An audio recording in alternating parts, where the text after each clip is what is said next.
J'ai une grande confession à vous faire. Sérieusement.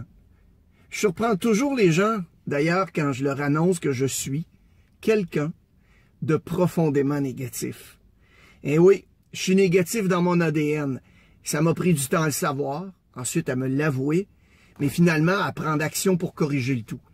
Et je sais très bien que si je me laisse aller, mes amis, vous aurez devant vous un monstre de négativisme. Parlez-en à ma conjointe. Quand ça se produit, je perds ma créativité, je suis moins performant au travail et mon niveau d'énergie et d'enthousiasme baisse dramatiquement. On sait donc que 50% du fait d'être positif ou négatif à différents degrés dépend de notre ADN. La bonne nouvelle, c'est qu'il nous reste la balance de l'équation 50% pour bien se sentir, mais surtout performer. Comme dans une recette, il existe plusieurs composantes.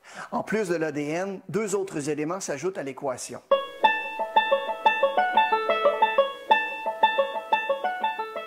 Les circonstances et les habitudes. Toujours selon les recherches sur la psychologie positive, on apprend que 10% dépend des circonstances et de ce qu'on va décider de faire avec et 40% de nos habitudes. Parlons un peu des circonstances. On ne contrôle pas les circonstances de la vie qu'on aura à vivre.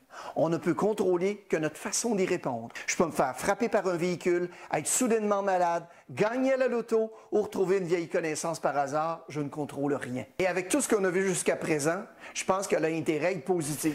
C'est l'histoire de 4 amis d'université.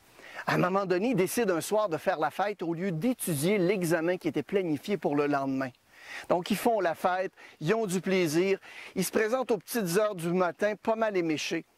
Ils se présentent devant le professeur et là, il a concocté un plan assez machiavélique. Ils vont voir le professeur et disent « Écoutez, professeur, on est allé hier, on va vous l'avouer, on est allé à un mariage d'un de nos amis, puis on a fait la fête un peu.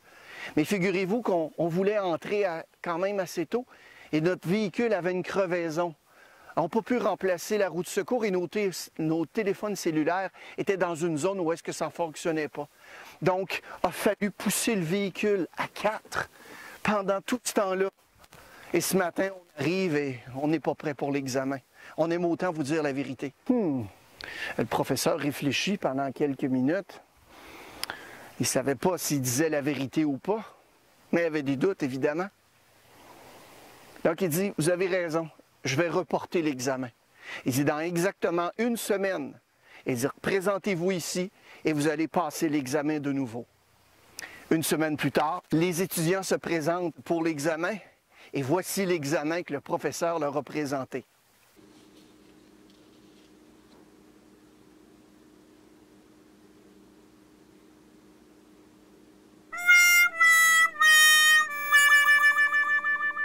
Morale de l'histoire. Le professeur ne contrôlait pas les circonstances, il ne contrôlait que la façon d'y répondre. Finalement, ma partie préférée, celle des habitudes dont on a le contrôle dans notre vie. Les recherches nous apprennent que l'on est capable de prévoir 93% du comportement des gens. On est des êtres d'habitude. Quand notre téléphone vibre ou sonne, qu'est-ce qu'on fait? Non, on regarde qui appelle. Avant, on répondait. Si je vous demande de croiser les bras, vous le ferez toujours de la même façon. Maintenant, essayez de le faire à l'envers. On est des êtres d'habitude. Certaines sont bonnes, d'autres mauvaises. Ce sont cependant ces dernières qu'on doit ajuster pour améliorer notre bonheur et notre positivisme. La portion des habitudes compte pour 40%. Si je vous dis que vous avez 40% de chances de gagner à la loterie, de conclure une vente ou d'obtenir un contrat, est-ce que vous passez à l'action? Je ne sais pas pour vous, mais moi c'est certain.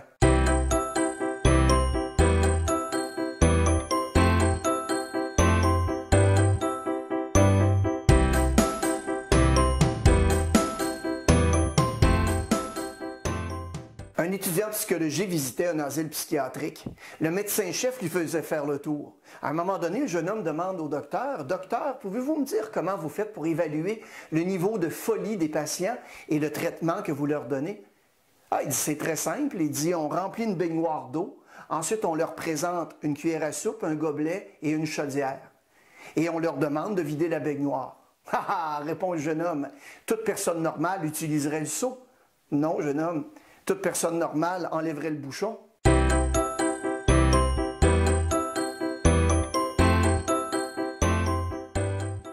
Entourez-vous des gens qui peuvent vous aider et faites attention aux idées qu'on vous met dans la tête. Il y a encore beaucoup à raconter sur ce thème. Décidez aujourd'hui d'être positif seulement et voyez en quoi la psychologie positive peut être profitable pour vous et votre organisation. Au plaisir de vous rencontrer lors d'une de nos conférences ou ateliers. Positif seulement.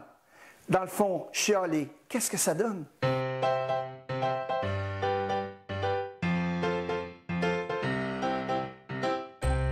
Ça, avec énergie et enthousiasme. Ça, faut que je regarde la caméra. Ça, malgré tout ce que... moyenne des gens, on est au-dessus. Caroline de Bin. On écoute la radio. L'économie va mal. Le pont est bloqué. Les politiciens sont corrompus. Et évidemment, il y avait une grenouille dans 3, 2, 1. Il y avait plein de mouches en tout cas. Dans 3,